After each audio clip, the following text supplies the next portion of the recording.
Welcome to ILTV on the Hour. We're live in Israel, bringing you the biggest headlines from the region. I'm Sivan Raviv, and today is day 712 of the war in Gaza. The operation to capture Gaza City is moving forward. Two full IDF divisions, the 162nd and 98th, are advancing into strategic sectors under the cover of heavy airstrikes. The campaign, codenamed Gideon's Chariots B, follows weeks of preparatory strikes on Hamas command centers, tunnels, and rocket sites.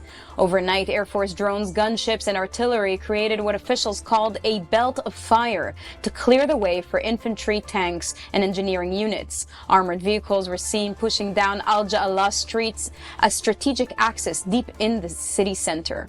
The goal, a complete takeover of Gaza City, the destruction of Hamas command structure, and an end to its control of the Strip.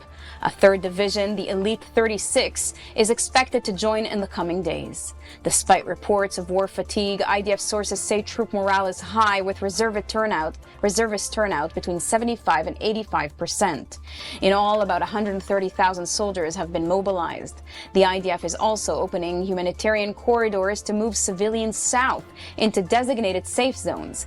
Israel's message: this is not a battle for territory, it's a war for Israel's security, for the return of hostages, and for a future free from terror at its border. Let's take a listen to the IDF spokesperson.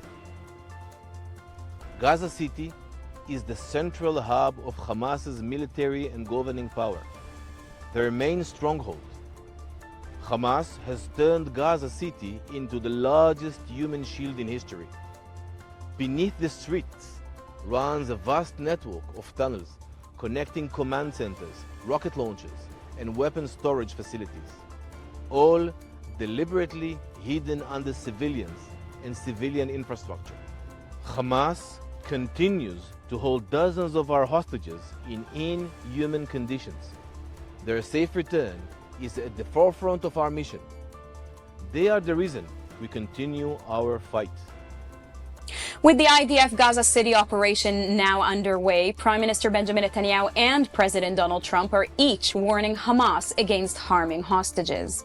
Netanyahu told Hamas leaders that Israel will reach them much faster than they think if any hostages are harmed. He also revealed that President Trump has invited him to the White House following the UN General Assembly. The meeting in Washington is set for September 29, 3 days after Netanyahu's address to the General Assembly in New York. Netanyahu said the invitation came during a Monday phone call with Trump, where hostage security was a central topic. This will mark the fourth meeting between the two leaders since Trump's second term began. Let's listen to the two leaders. אבל כיוון ששאלת על הנשיא טראמפ, היו לי כמה שיחות איתו אחרי התקיפה, וכולן היו טובות מאוד, כולל שיחתנו אתמול. ושני דברים יצאו מזה. אחד, שהוא הזמין אותי לבית הלבן, זה יתבצע בעוד שבועיים ביום שני, אחרי הנאום שלי באו"ם. I hear Hamas is trying to use the old human shield deal, and if they do that, they're going to be in big trouble. They're going to be in big trouble. They put it out 2 days ago that they're going to use the hostages as human shields. That's something that hasn't been done for a long time. If they put the hostages in front of them, Hamas as protection, as they call them bodyguards. The IDF struck Hodeidah port in Yemen, the main supply hub for the Iran-backed Houthi regime. More than 10 targets were hit yesterday, including docks used to move military gear.